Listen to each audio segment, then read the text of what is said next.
পরীক্ষার রেজাল্ট তো মাত্র কাগজের টুকরো।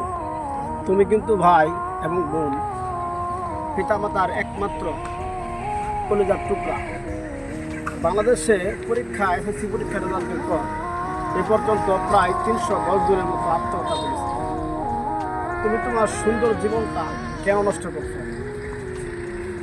এবার না পারলে সামনে পাবে, একবার না পারলে দেখো শতবার।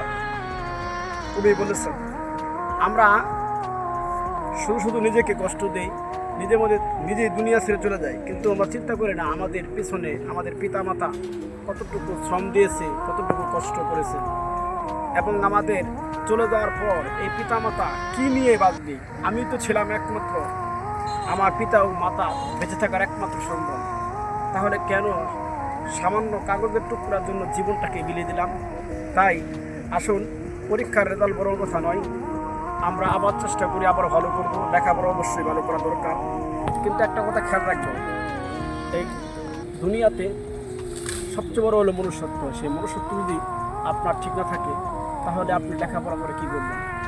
অবশ্যই চিন্তা করবেন, আপনার অবশ্যই একটা পরিবার আছে, যে পরিবার আপনার জন্য সর্বদা সবসময় ভালো চিন্তা ভাবনা করেন। সবাই ভালো থাকবেন এবং মনে রাখবেন, পিতামাতা আপনার চলে যাওয়ার পর তারা কিন্তু সুখে কাতর হয়ে যায় এবং তাদের জীবনটা কিন্তু অচল হয়ে যায়।